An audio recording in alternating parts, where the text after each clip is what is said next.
Sa mundo ng crypto, madalas tayong napapatingin lang sa chart at saka presyo. Pero hindi lahat ng mahalagang nangyayari ay agad nakikita dito. Sa kasong ito, sa XRP po ay mukhang kalmado sa ibabaw. Pero sa ilalim ay may seryosong galaw na dapat po nating bigyang pansin. Bilang isang crypto enthusiast, masasabi ko na may mga panahon talaga na nauuna ang mga fundamentals bago ang presyo. Yan po ang eksaktong sitwasyon ngayon ni XRP. Habang ang iba ay naiinip dahil walang breakout, may mga financial institutions na aktibong gumagamit kay XRP sa totoong transactions.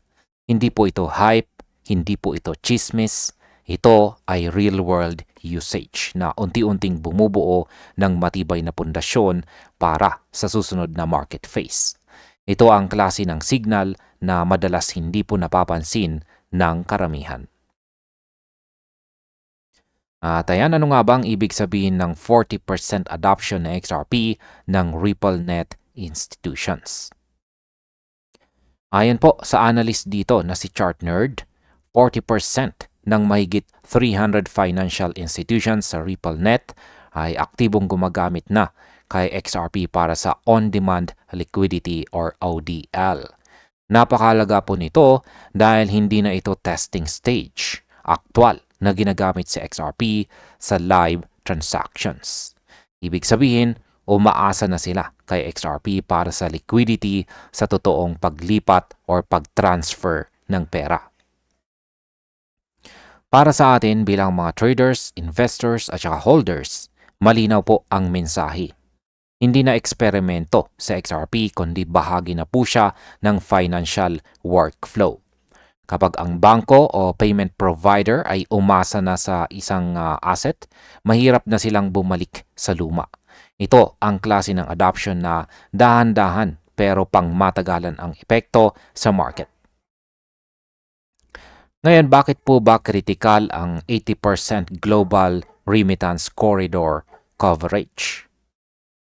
Ang remittance corridors ang ugat ng global money movement. Dito po dumadaan ang bilyong-bilyong dolyar araw-araw.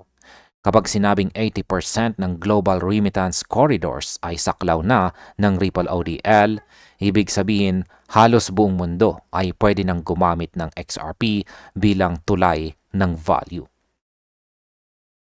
Hindi ito speculation trading. Ito ay constant transaction demand. Habang mas maraming corridor ang aktibo, mas madalas ginagamit si XRP. Para sa atin, ito ay mahalaga dahil ang ganitong demand ay hindi po biglaang nawawala. Ito po ang klase ng usage na hindi umaasa sa market hype. Kahit bear market, gumagana pa rin ito. Dito, nagiging kakaiba ang position ng XRP kumpara sa ibang crypto. Ngayon ay paano naman po naiiba ang utility demand kumpara sa speculative demand? Ang speculative demand ay emosyonal, mabilis pumasok at mabilis lumabas. Pero ang utility demand ay disiplinado at saka tuloy-tuloy. Kapag ang institutions ay bumibili kay XRP, hindi po dahil bullish sila, kundi dahil kailangan nila ito para mag-settle ng transactions. Ibig sabihin may real purpose ang bawat pagbili. Habang lumalawak po ang ODL corridors, tumataas ang transaction frequency. Nagiging mas stable po ang liquidity profile ni XRP. Para po sa atin bilang mga long-term holders, ito ang klase ng demand na nagtatayo ng solid price floor. Maaring mabagal ngayon ang galaw ng presyo, pero ang pundasyon ay patibay ng patibay. At yan ang gustong makita ng matalinong mga investors. Ngayon ay bakit po ba lumalakas ang papel ni XRP bilang bridge asset? Si XRP ay parang tulay na nagdudugtong ng iba-ibang currency sa buong mundo. Sa cross-border payments, mahalaga po ang bilis, gastos at saka liquidity. Dito po talaga na mamayagpag sa XRP. kaya niyang mag-settle ng transaction sa loob ng ilang segundo lamang at halos sentimo lamang ang bayad. Sa ODL, hindi na kailangan ng pre-funded accounts, kaya napapalaya ang capital ng mga institutions. Para sa atin, malinaw po ang senyales. Kapag mas maraming bangko ang gumagamit ng XRP bilang tulay, mas lalalim ang integration niya sa global finance. Hindi po ito overnight success. Ito ay sistematikong pagpasok sa financial rails. Ano naman po ang papel ng escrow at supply predictability ng XRP? Isa sa madalas hindi naiintindihan ng iba ay ang escrow system ng XRP. May bilyong-bilyong XRP na nakalak at unti-unting nire-release. Ibig sabihin, predictable po ang supply. Para sa mga institutions, napakahalaga nito. Ayaw nila ng biglaang supply shock. Habang lumalaki ang usage sa ODL, alam nila kung gaano karaming XRP ang available.